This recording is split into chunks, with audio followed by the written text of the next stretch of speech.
O Evangelho segundo escreveu Lucas, no capítulo 8, no versículo 41, do 41 em diante. Então, abra sua Bíblia, Evangelho de Lucas, capítulo 8.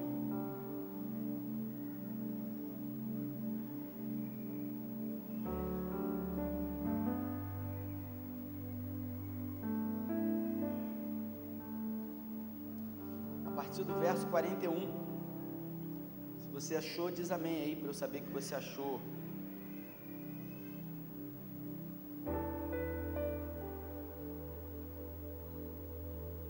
Vou ler o 40.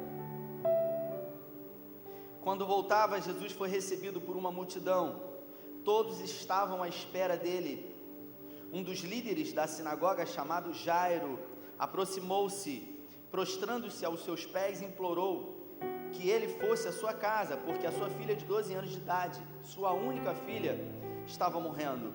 Jesus foi com ele e, abrindo o caminho através da multidão que o empurrava e o apertava, naquele dia estava no meio da multidão uma mulher que havia 12 anos sofria de uma hemorragia. Ela tinha gastado todo o seu dinheiro com médicos, mas nenhum deles fora capaz de ajudá-la. Ela ergueu-se por trás de Jesus e tocou a orla da sua roupa. Na mesma hora a hemorragia parou. Então Jesus perguntou: quem me tocou? Ele insistiu: alguém me tocou, senti poder saindo de mim.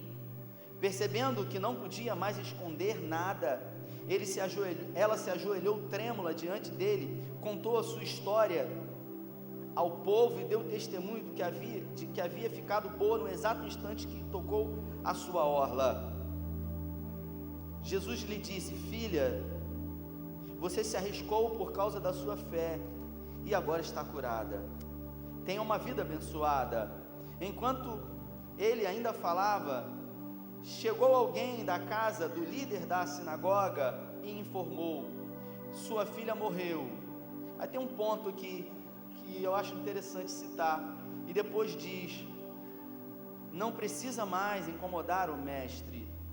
Mas Jesus afirmou: não fique preocupado, apenas confie em mim e tudo ficará bem. Quando chegou à casa do líder da sinagoga, só permitiu que entrassem com ele no quarto Pedro, Tiago, João e os pais da criança. Todos estavam chorando e lamentando sobre a menina. Não chorem, ela não morreu, está dormindo, garantiu Jesus. Mas riram dele, porque sabiam que ela estava morta. Em seguida Jesus tomou-a pela mão e disse: levanta-se. No mesmo instante ela se levantou e voltou à vida.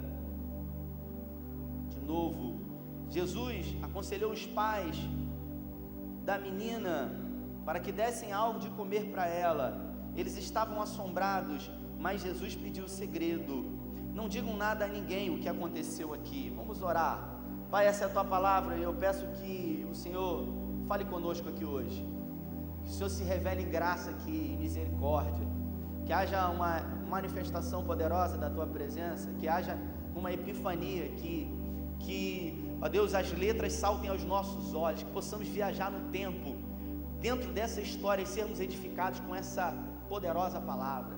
É o que nós te pedimos em nome de Jesus, amém.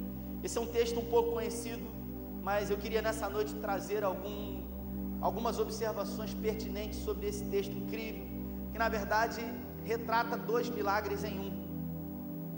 Jesus, ele se encontrava numa cidade chamada Gadara. Essa cidade foi a cidade onde ele atravessou o mar da Galileia, e lá ele libertou um homem, que nesse homem havia uma grande legião de demônios. Alguns dizem que havia num só homem uma grande legião, que segundo a cultura romana, uma legião de soldados romanos possui 6.000 soldados, então eram aproximadamente 6.000 demônios em um próprio homem. Esse homem, ele andava pelos cemitérios e ele revirava os sepulcros, e todas as vezes que pessoas da cidade tentavam amarrá-lo, aprisioná-lo, esse homem, ele conseguia romper todo tipo de aguilhão, de corrente. Ele andava nu, Esse homem era vergonha para a sua cidade e principalmente para a sua família. Jesus o libertou e Jesus retornou, atravessou de volta o mar da Galileia em direção a Cafarnaum. Para você entender, Cafarnaum era um povoado próximo ao mar da Galileia, onde Jesus ele fez a base do seu ministério ali. Cafarnaum era a cidade onde Pedro, Tiago, João, eles moravam. Eles tinham casa ali, e ali esses homens, eles constituíram famílias. Eles eram empresários da pesca, pessoas que trabalhavam com a pesca de pescado daquela lagoa, daquele grande lago, né? Era um mar, chamado de Mar da Galileia, mas obviamente de água doce, de uma grande extensão, 13 quilômetros de largura por 23 de comprimento. Jesus atravessa, retornando para Cafarnaum, e quando ele chega na praia, os discípulos de João Batista já estavam esperando por ele, e os discípulos de João Batista começam a interrogar a Jesus sobre o jejum, e é exatamente nesse momento que Jesus estava falando com os discípulos de João Batista, que Jairo, um homem respeitado da época, um líder da sinagoga, um homem que tinha atribuições sociais e religiosas com o templo, o texto diz que ele era um homem muito importante, e Jairo, ele tinha uma filha, uma única filha, que estava com uma grande enfermidade. Lucas é o escritor dos evangelhos sinóticos que diz que a sua filha estava com uma enfermidade de morte. Jairo, o texto diz que ele se prostra diante de Jesus, ele se lança diante de Jesus. Para você entender o que isso quer dizer, Jairo era um judeu, Jairo era responsável pelo templo, Jairo ele era responsável pela manutenção de todos os utensílios do templo, e também o responsável pelo templo era aquele que escolhia que tipo de leitura da Torá era feita naquele dia. Então era alguém que estava diretamente ligado à cultura religiosa da época. Jairo, ele teve um problema com a sua filha e ele se arriscou muito a ir em direção a Jesus, ele se expôs, porque ao se prostrar diante de Jesus, e para um judeu se prostrar diante de alguém é algo muito difícil. Jairo, ele tinha uma grande necessidade, sua filha provavelmente já estava enferma há alguns dias, ele quem sabe já havia procurado ajuda que ele podia ter na época em vários lugares, e ele não teve sucesso.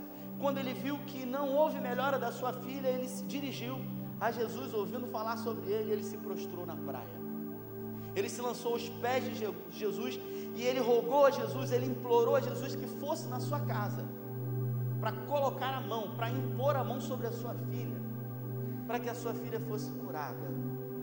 Como eu disse, Cafarnaum era uma espécie de base do ministério de Jesus, então Jesus já havia realizado muitos milagres ali em Cafarnaum, por isso todo mundo já o conhecia, e todas as vezes que Jesus desembarcava em Cafarnaum, Jesus ele era cercado por uma grande multidão de pessoas, e então logo correu pelos povoados vizinhos que Jesus havia desembarcado ali na praia. Começou-se a juntar um grande aglomerado de pessoas naquela praia. Jesus, ele olhou para Jairo e de pronto ele disse que iria na casa de Jairo orar pela filha dele. Então eles seguem pelas ruas de Cafarnaum em direção à casa desse líder religioso chamado Jairo, e é no meio do caminho que o outro milagre de uma forma extraordinária acontece, sem ter nada a ver com essa história de Jairo e de Jesus. A Bíblia fala que havia uma mulher, que o texto não diz, nenhum dos evangelhos diz o nome dessa mulher, não diz a idade dessa mulher, não diz de que nacionalidade essa mulher era, simplesmente diz que havia uma mulher que tinha um problema, e por coincidência esse problema dessa mulher, ele era da mesma idade de tempo da filha de Jairo, uma mulher que tinha um problema durante 12 anos, era uma espécie de problema ginecológico. Essa mulher, ela sofria de um fluxo de sangue, um sangramento contínuo que durante 12 anos a atormentava. E essa mulher, segundo a cultura judaica, alguém que todas as mulheres, quando entravam num período menstrual, elas eram consideradas impuras, e toda pessoa que era impura, ela necessitava de passar por um período de purificação. Lá em Levítico, no capítulo 22, Deus orientou a Moisés como deveria fazer todo o processo de purificação. Para você ter ideia de como funcionava, quando uma mulher ela concebia um filho, quando ela dava à luz a alguém, se o filho fosse um homem, essa mulher ela era considerada impura por 7 dias, porque no 8º dia a criança ela precisava, sendo um menino, ser circuncidado, uma aliança que Deus havia feito. E depois essa mulher ela ficava mais 33 dias sem ter contato com nada que fosse sagrado. Se fosse uma menina, ela ficaria durante 14 dias considerada impura. E depois de todo esse período havia um processo de purificação. Deveria pegar um cordeiro, depois uma pomba, oferecer um sacrifício, o sangue ser expiado, e ali, através de todo esse processo, esse ritual, haveria a purificação. Mas no período em que você fosse considerado impuro, você não poderia andar publicamente, você não poderia estar em locais públicos, você não poderia entrar numa sinagoga. Tudo aquilo que você tocava era considerado também impuro.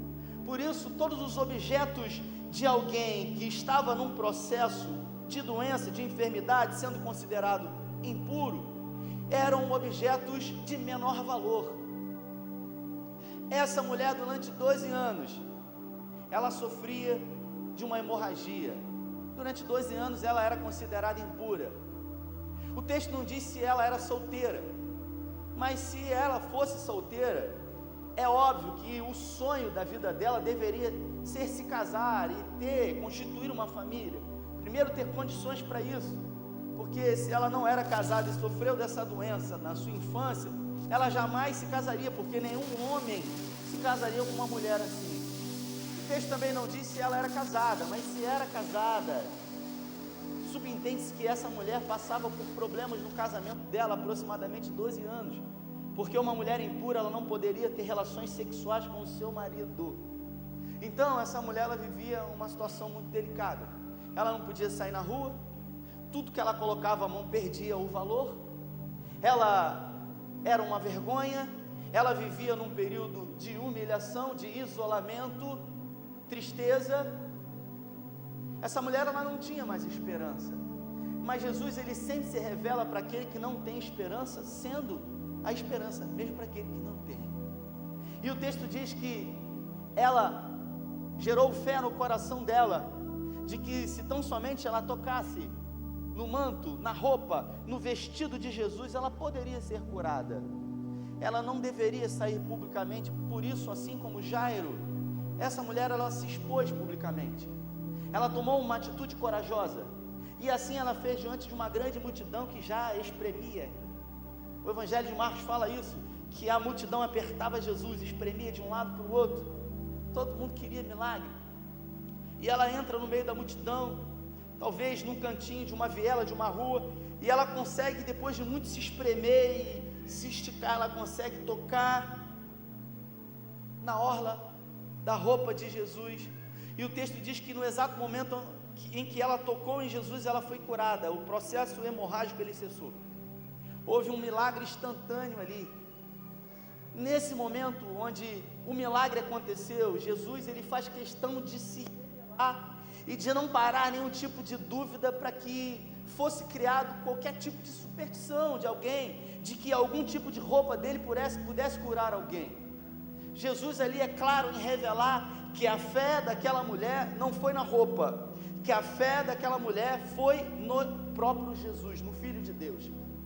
Porque ela disse: se eu tão somente tocar na orla, na veste de Jesus.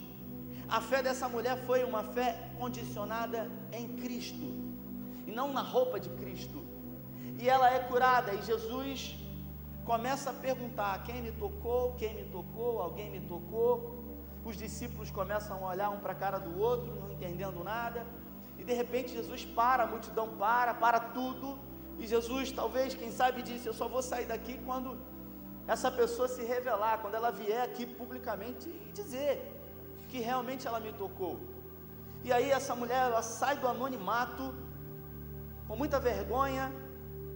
A tradução do Eugene Peterson diz que ela contou a sua história para todos ali presentes. Ela deu o seu testemunho dos 12 anos de vergonha, dos 12 anos de humilhação, dos 12 anos que ela passou, talvez com dificuldade na sua casa, sendo casada ou não.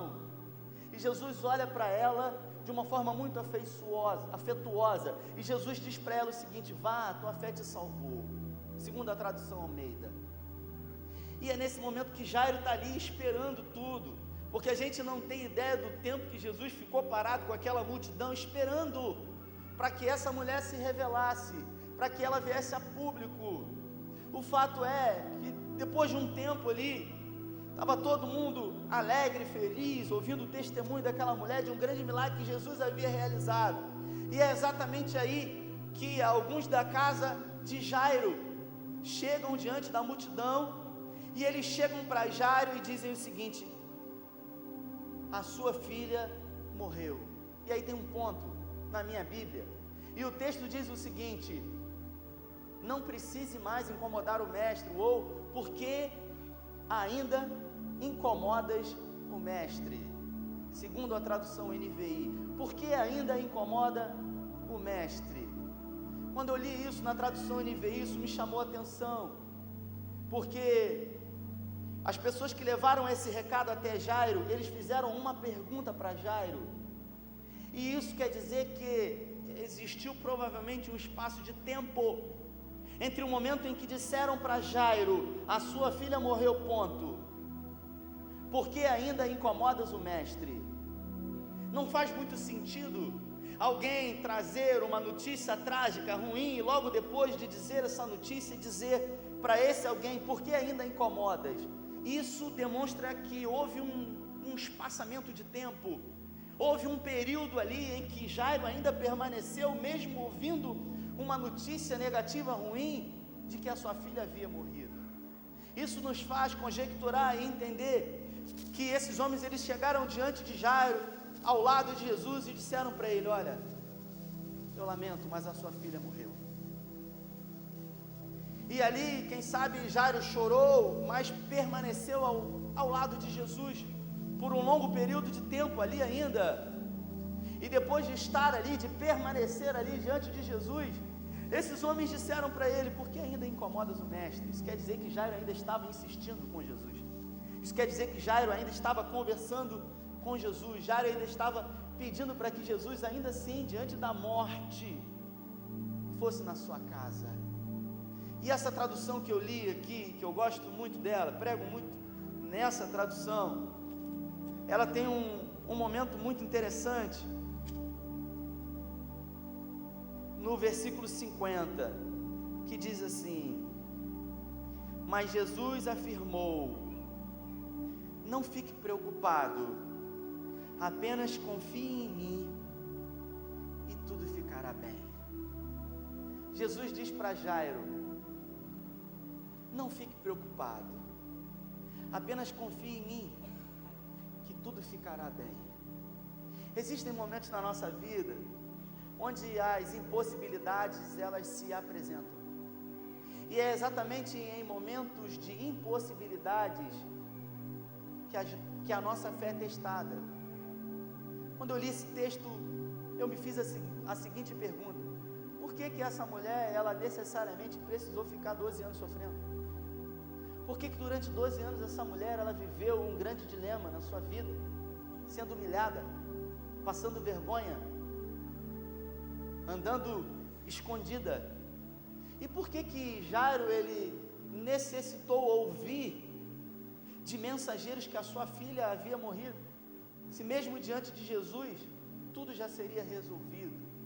Por que houve a necessidade, diante de uma busca de Jairo, diante de um pensamento dele, de consequências que poderiam sobrecair sobre ele, ao se expor publicamente e em ir em direção a Jesus, ao se prostrar diante dele? É assim na minha e na sua vida.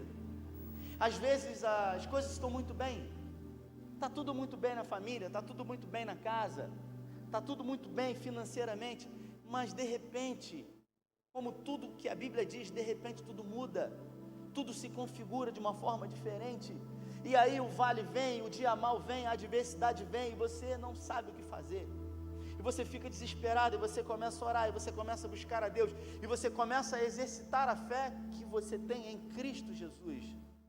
E quando você acha que realmente ao orar, ao clamar, ao pedir oração na igreja, que o milagre vai acontecer, o pior acontece.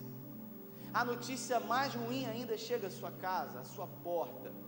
E é nesse exato momento que a fé não pode esmerecer.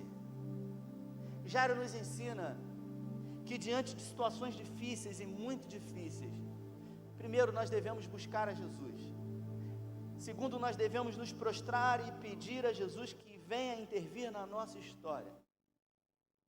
Mas Jairo também nos ensina, e eu acho que isso é muito importante, que mesmo diante de Jesus, clamando, buscando e pedindo, se ainda assim, diante dele, a situação piorar, inclusive a morte chegar, é nesse momento que a gente tem que permanecer ao lado de Jesus. É nesse momento que a gente precisa permanecer ali fiel ao lado dele. Porque o que conhecemos, conhecemos em parte. Assim como Jesus, há uns meses atrás eu preguei aqui, em João no capítulo 8, que chega diante de Marta, e diz para Marta que o irmão dela estava dormindo, e que iria ressuscitar, e Marta ficou confusa, se a ressurreição de Lázaro seria na ressurreição dos mortos, ou se Jesus iria ressuscitar. E Jesus diz para ela categoricamente, de uma forma clara, de uma forma limpa, revelando a sua autoridade, a sua soberania. Jesus diz: eu sou a ressurreição e a vida. Aquele que crê em mim, ainda que esteja morto, viverá. Ele se revela, dizendo para nós quem ele é. E ainda assim Marta teve dúvida. 5 minutos depois, Jesus diz: onde puseram? E quando Jesus pede para tirar a pedra, Marta entra na frente e fala: mestre, pelo amor de Deus, já cheira mal. É de 4 dias. Não faz isso que ninguém vai aguentar o cheiro aqui, terrível. Na verdade, Jairo, ele fez totalmente o oposto. Ele permaneceu diante de Jesus, crendo, confiando, e mesmo não sabendo o que poderia acontecer, de que Jesus mudaria a história, de que Jesus mudaria o quadro, de que Jesus pode fazer o impossível nas nossas vidas. É assim que acontece na minha vida e na sua. Nós fazemos planos, nós desenvolvemos projetos, mas às vezes a gente não conta com as situações que acontecem na nossa vida. E quando você acha que está tudo bem, você recebe uma rasteira da vida e tudo muda. Você era uma pessoa que não tinha necessidades físicas e talvez agora tenha. Você era uma pessoa que não tinha necessidades financeiras e agora você tem. Você era uma pessoa que não passou por situações difíceis emocionais e agora você passa. Mas quando permanecemos diante de Jesus, irmãos, confiando de que Ele tem um controle de todas as coisas, de que Ele pode mudar qualquer situação, Ele vai realizar o milagre nas nossas vidas. Ele vai fazer o impossível nas nossas vidas. O texto diz que Jairo, ele continuou diante de Jesus. E Jesus, depois daquela grande confusão ali, de Jairo ser indagado por aqueles homens: por que está incomodando ainda Jesus? Eu não falei que sua filha morreu?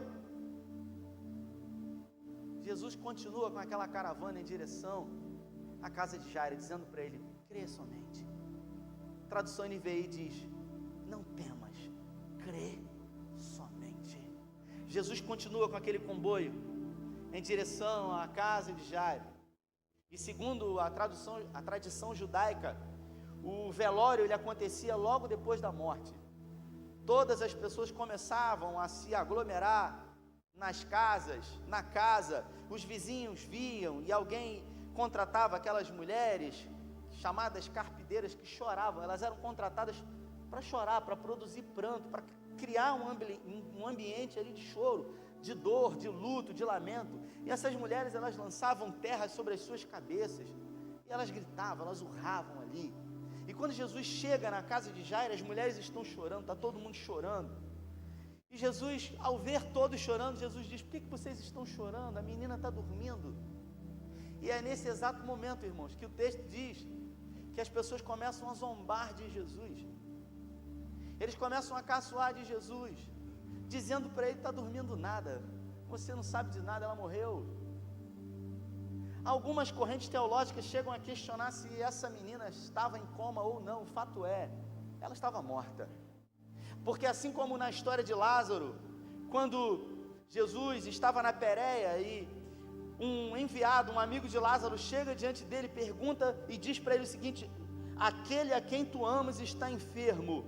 E Jesus chega para os seus discípulos e diz: essa doença não é para a morte. E diz para os seus discípulos: Lázaro, nosso amigo, dorme. Mas Lázaro havia morrido. E logo depois Jesus diz: nosso amigo Lázaro morreu. A filha de Jairo havia morrido. E é lá, diante de um funeral, uma criança de 12 anos apenas, que para mim passa pela cabeça de Jairo a possibilidade de imaginar o atraso de uma mulher que o texto não diz quanto tempo demorou, mas que pode ter roubado a bênção de Jairo. Talvez 1 hora, 40 minutos, seria o suficiente para que Jesus chegasse à casa de Jairo e pegar a filha dele viva ainda, colocar a mão sobre a criança e trazer a criança viva à vida. Jesus, durante seus 3 anos e meio na terra, ele produziu 3 milagres de ressuscitação. Ele ressuscitou o filho da viúva de Naim, ele ressuscitou a filha de 12 anos de Jairo, e ele ressuscitou o seu amigo Lázaro. Das 3 histórias, a história mais complexa, sem dúvida alguma, é a história de Lázaro, porque já estava 4 dias morto, e existia uma tradição judaica que dizia que até o 3º dia o espírito ficava lá, depois ia embora. Mas ainda assim, lá em Cafarnaum, Jesus ele está diante de um grande problema, porque não havia fé naquele ambiente. Pelo contrário, as pessoas ridicularizavam Jesus. As pessoas elas debochavam de Jesus. As pessoas elas não acreditavam que realmente o milagre poderia acontecer. Eu já orei por muitas pessoas. É do ofício pastoral sempre estar orando por pessoas, e as necessidades elas são muitas, que as pessoas se apresentam pedindo orações. Necessidades de enfermidades físicas, necessidades financeiras, o desemprego bateu na porta, a empresa quebrou, necessidade do casamento que está passando por um momento difícil, o filho que foi embora, o filho que foi para as drogas. E é muito peculiar quando a gente é chamado para orar por alguém. Eu vou contar um episódio aqui, que eu contei num dia numa pregação. Porque nós, seres humanos, em algum momento, estamos preocupados com a imagem que projetamos para os outros. Eu fui chamado uma vez para orar, um irmão me procurou aqui da igreja. Esse irmão ele nem está mais aqui, está morando nos Estados Unidos. E o irmão dele estava passando por um momento muito difícil, delicado. O irmão dele havia contraído câncer. E o irmão dele estava num processo muito avançado de câncer. O irmão dele morava no Espírito Santo, e ele então me contou, chorando, o caso todo do irmão dele, e eu tive muita compaixão daquele jovem que me procurou, e eu disse para ele o seguinte: olha, eu quero orar pelo seu irmão. Ele falou: não, pastor, é lá no Espírito Santo. Eu falei: não, eu quero ir lá, eu vou lá com você orar. E aí, eu estava vivendo um momento delicado da minha vida, eu estava com um problema na cabeça femoral, eu estava com um desgaste femoral, Fábio, aqui na cabeça. Eu tive uma necrose óssea na cabeça femoral, e o médico disse que eu precisava colocar uma prótese aqui, e eu estava nesse período de moleta. Então o médico disse o seguinte: olha, a gente vai esperar uns 40 dias para você ficar em repouso, para ver se há recuperação, porque você é muito jovem. Se você operar agora, uma prótese ela dura em média 20 anos, então você vai ter que trocar essa prótese. Se você botar essa prótese hoje, daqui a 20 anos pode ser que você não tenha condições físicas, de saúde, pressão alta, diabetes, e aí, cara, você vai ficar com isso aí. Ninguém vai querer operar você. Então vamos ver se a gente consegue recuperar isso. Você precisa de ficar em repouso absoluto. Então, irmãos, eu estava de muleta. Eu estava andando com muletas. E eu atendi esse irmão com muletas. E eu falei para ele, eu quero orar pelo seu irmão, cara. Porque eu creio que Jesus pode realizar a cura na vida do seu irmão. E a gente foi para o Espírito Santo, irmãos. A gente foi. E quando chegou lá, na porta, esse irmão era um irmão muito próspero. Ele tinha empresas de extração de granito, ele possuía jazidas de granito, fazendas que, nessas fazendas ele extraía os granitos, ele exportava granito para a China e para vários outros países. Era uma pessoa bem sucedida financeiramente. Ele havia feito algumas cirurgias no Albert Einstein, cirurgias robóticas, e nada trouxe resultado para ele. Esse homem estava com uma impossibilidade física. Esse homem não tinha mais esperança. E quando não há mais esperança, somente Jesus pode operar. E eu fui lá. E quando chegou na porta da casa desse irmão, eu estava com as muletas, cara. E é nesse momento que a gente é roubado, né, cara? Que a gente de alguma forma quer projetar uma outra imagem. Eu pensei comigo, não falei nada para os irmãos. Eu falei assim, como é que uma pessoa que está de muleta vai orar por outra pessoa? O cara vai me ver e vai falar assim, pô, você está precisando de oração, vai vir orar por mim? E eu com muita dificuldade, irmãos, sentindo muita dor na perna, muita dificuldade ali, eu falei, não vou levar essa muleta não. Aí fiquei naquela luta, levo, não levo. Lembra disso, Fábio, que eu estava com muleta? Aí eu deixei a muleta no carro, Fábio. Eu falei assim, eu vou sentir dor daqui até lá, entrando, né? Mas eu não vou mancar, para ninguém ver. Os irmãos sabiam, todo mundo sabia que foi comigo. Foi um irmão que havia sido curado de câncer, que ia dar o testemunho, para edificar a fé. Foi um irmão que tocava violão, que a gente ia fazer um culto lá, e a gente ter um momento de oração. E foi o irmão do menino, do jovem, de 42 anos. E eu deixei a muleta no carro, cheio de dor. Eu falei, não vou mancar. E aí eu entrei. Quando a gente entrou na sala, Alexandre, o cara estava com uma bengalinha, ele estava bem debilitado, estava com uma bengalinha. E quando ele veio receber a gente com aquela bengalazinha, eu fui desmascarado. Um irmão que foi comigo, está usando muleta igual a do pastor. Eu falei, meu Deus, para que você foi falar? Aí, o irmão me desmascarou ali, gente. Eu fiquei constrangido.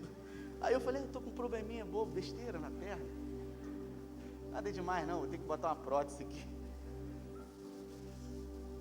E aí quando a gente chegou, um ambiente, um clima muito difícil, ele já estava num estado bem avançado do câncer. Já estava fazendo quimioterapia, radioterapia. Tem uma história que eu conto aqui, já contei umas 2 vezes, que o irmão, tem esses irmãozinhos que é mais espiritual, cadelinha de fogo. Ele sentiu um cheiro lá na sala, um cheiro de flor, ele falou, Deus me revelou que o espírito da morte está aqui. E assim, isso se retratou como é que é o nome daquilo? Num negócio, aqueles negócios de cheirinho, que aquelas varetinhas, como é que é o nome daquilo? É incenso aquilo? Que era isso, era um aroma de rosas, porque nós não temos muito contato com flores e com rosas, e normalmente o contato que você tem com rosas é quando alguém morre, que você chega diante do caixão e você sente aquele cheiro. Então a memória que o irmão tinha daquele cheiro era uma memória de velório. Quando ele entrou naquela casa, e era um cheiro forte, ele sentiu aquilo, ele falou, o espírito da morte está aqui. O irmão com câncer, tadinho, manda esse espírito embora, pastor. Foi isso mesmo, manda esse espírito embora. Ele não teve mais paz ali. Mas algo muito extraordinário aconteceu, porque a gente havia chegado numa noite anterior e a gente havia dormido na casa da mãe desses 2 irmãos, e a mãe havia dito que havia um grande problema entre ela e o filho, um problema que vinha se arrastando há muitos anos, e havia falta de perdão, dificuldades, e quando eu ouvi isso, naquela noite eu pedi ao Senhor que me desse uma palavra, para que pudesse mudar a situação, o quadro, e criasse um ambiente de cura, não somente físico, mas também de cura na questão familiar. E aquela manhã foi uma manhã de glória, onde com a graça do Senhor, eu me dirigi para ele, e eu falei para ele o seguinte, com muita autoridade de Deus, eu falei para aquele jovem: se você morreu hoje, porque você pode morrer, ou Jesus pode salvar você agora aqui, te libertar, porque Ele pode fazer, mas nós não sabemos, o nosso papel é orar e crer. E eu disse para ele: se você morreu hoje, meu filho, existe alguma coisa que você vai levar sem falar com a sua mãe? E quando eu disse isso para ele, irmãos, ele desabou, ele começou a chorar copiosamente, porque dentro do coração dele haviam traumas que se arrastavam há anos ali, e naquela manhã agradável o Senhor promoveu cura, o Senhor promoveu restauração, todos choraram ali de uma forma incrível, houve uma grande epifania da parte do Senhor, houve restauração familiar ali. Eu orei por ele, eu declarei, eu falei isso para ele, falei: meu irmão, o fato de eu estar ou não estar doente, de eu estar ou não estar em possibilidade, de eu estar ou não estar com uma muleta, não quer dizer que Jesus possa te curar. Isso só mostra para mim e para você, para eu e para você, que o poder não é meu, que não sou eu que faço. O poder está no nome de Jesus. É Ele que opera, é Ele que faz. Nós somos ferramentas, nós somos instrumentos, nós somos apenas instrumentos usados pelo Senhor. E eu falei isso para ele. E ali naquela manhã eu declarei a cura sobre a vida dele. Depois eu ouvi um testemunho lindo de um jovem que havia sido curado de câncer, e eu perguntei a ele se ele queria se render a Cristo, aceitar a Jesus, entregar a sua vida, e naquela manhã houve nascimento, ele nasceu de novo, ele entregou a vida a Cristo, ele virou nova criatura, e um tempo depois, infelizmente, por circunstâncias da vida, esse jovem, ele morreu. Eu creio, não tenho dúvida de que ele está na glória, num lugar melhor do que eu e você, que está preparado para nós desde a fundação do mundo. Mas o fato é, existem situações que são situações que se apresentam contrárias a milagres nas nossas vidas. Quando Jesus chegou na casa de Jairo, havia muita incredulidade, havia chocarrice, as pessoas debochavam de Jesus. As escrituras dizem que poucos milagres Jesus fez em Nazaré. Jesus, ele nasceu em Nazaré, na verdade ele nasceu em Belém, né? Depois ele foi morar em Nazaré, e ele teve o seu ministério, basicamente a base do seu ministério em Cafarnaum, né? Jericó, Jerusalém, aí vem Samaria, Caná da Galiléia, e lá em cima Cafarnaum. Aí tem Decápolis, Cafarnaum, todas aquelas cidades ali que tem um conjunto chamado de Galiléia. Jesus, poucos milagres ele realizou na cidade onde ele nasceu, Nazaré. E o texto diz que o profeta na sua própria casa ele não tem honra, porque todos diziam: não é esse aí o filho de José, o carpinteiro, o filho de Maria, o irmão de Tiago, não é esse aí? As pessoas pouco crédito davam a Jesus.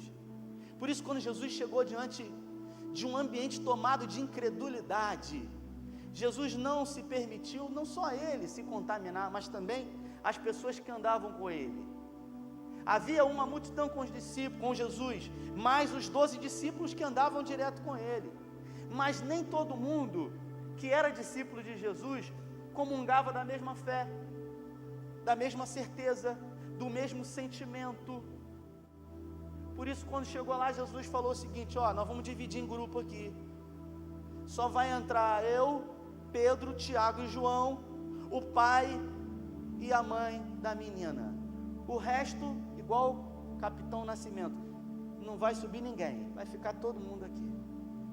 Jesus entrou na casa, ele entrou naquela casa e ele levou com ele Pedro, Tiago e João. E eu aprendo com isso, que existem momentos delicados na minha e na sua vida, que nós precisamos estar perto somente de pessoas que nós podemos contar, pessoas que estão dispostas a exercitar uma fé inabalável em Deus e somente nele.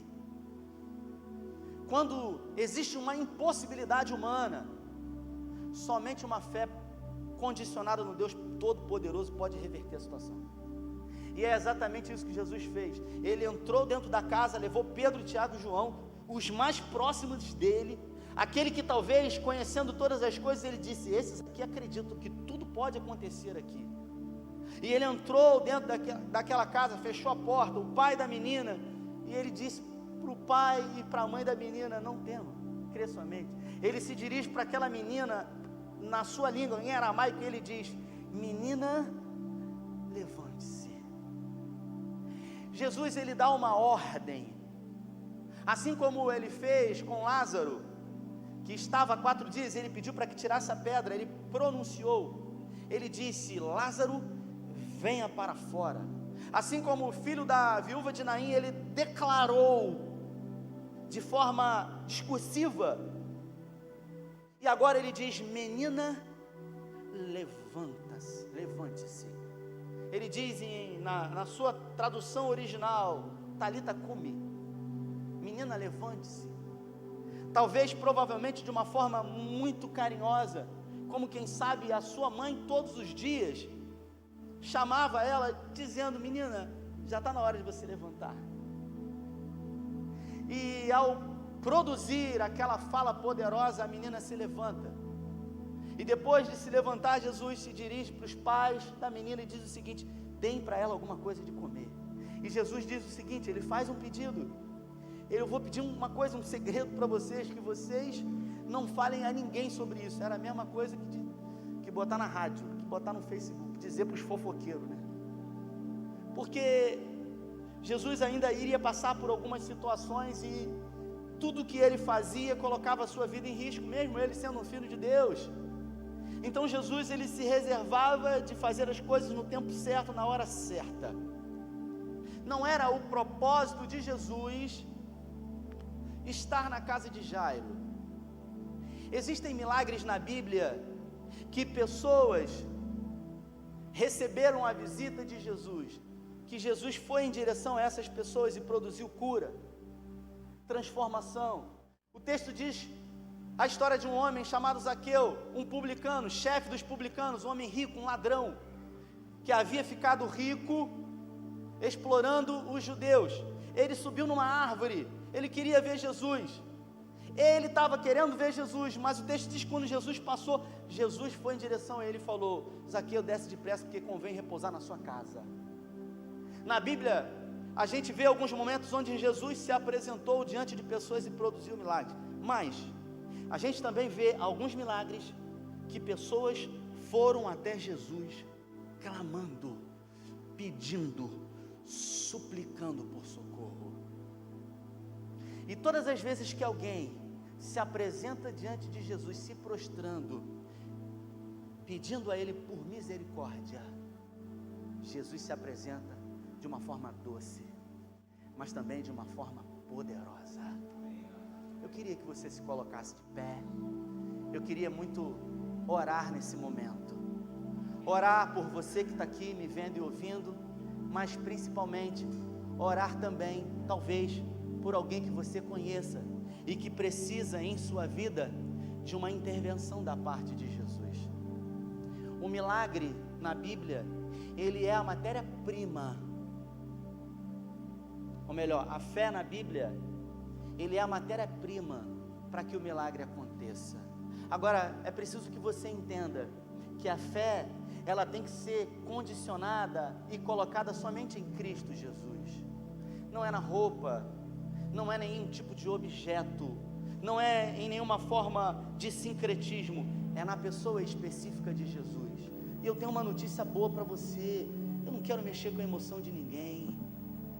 Eu quero dizer para você aquilo que eu tenho visto, tenho vivido, que eu tenho experimentado. Jesus, Ele está aqui, Ele se faz presente aqui, e milagres podem acontecer hoje aqui, porque Ele está aqui, porque o nosso Deus é um Deus que ainda realiza milagres. Ele é um Deus que se faz presente, atendendo às nossas necessidades, às nossas súplicas, porque a Bíblia diz que sem Jesus nada nós podemos fazer. João 15:7, parte B do versículo, Jesus diz: sem mim nada podeis fazer, porque tudo vem dele, porque tudo é para ele, porque tudo é por meio dele. Eu falei hoje de manhã, Romanos 11, a partir do versículo 33, e ainda que não haja fé no seu coração. Hebreus 11, capítulo 1, diz que a fé é o firme fundamento da certeza das coisas que não existem, ou seja, é você acreditar naquilo que você não está vendo.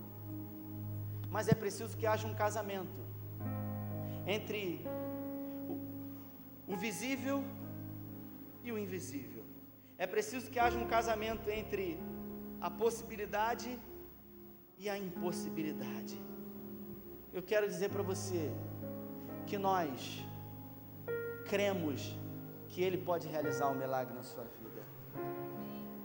Se essa enfermidade, se essa dificuldade que você está passando, não é uma dificuldade ou uma enfermidade que foi colocada aí para trabalhar alguma coisa na sua vida, porque existem questões nas nossas vidas que não são questões que vieram para edificar a nossa vida.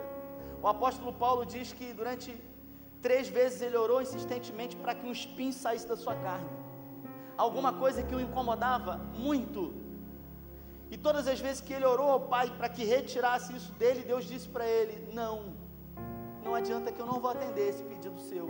E Deus disse para ele: o meu poder se aperfeiçoa na sua fraqueza. Deus disse para ele: isso eu não vou tirar, mas eu vou fazer melhor, eu vou dar uma graça maior para você.